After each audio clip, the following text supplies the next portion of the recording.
अहिले चाहिँ हामी यहाँनिर सगरमाथा नेसनल पार्कको भ्यू पोइन्टमा रहेको यो हेडक्वार्टर हो। सगरमाथा नेसनल पार्कको हेडक्वार्टरको अफिस हो। अनि यहाँको यो भ्यू पोइन्टबाट चाहिँ हामीले हिमालहरूको मनमोहक दृश्यहरू देख्न सकिरहेको छौँ।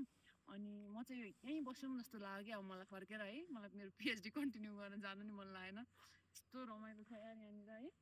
ओ त्यो कुनामा छ नि त्यो चुच्चो अलिकति, त्यो चाहिँ आमा दबलाम हो। अनि यतातिर त्यो हाम्रो पैसामा हुने जस्तो, खोइ पैसा उता मम्मीसँग पुगिसकेको छ है, अघि देखाएको छु। त्यो पैसामा हुने जस्तो हाम्रो सगरमाथा त्यही हो। अनि त्यहाँ सँगै लोच्छे र मेच्छेको बिचमा चाहिँ सगरमाथा रहेको छ, माउन्ट एभरेस्ट पनि भनिन्छ जसलाई। अनि उता तिब्बततिर त्यसलाई छोमोलोङमा पनि भनिन्छ। यसको साथसाथै यता पछाडि छ, यता पछाडि अर्को हिमाल रहेको छ, अत्यन्त सुन्दर हिमाल। यो हिमालको नाम चाहिँ कोङदे हो।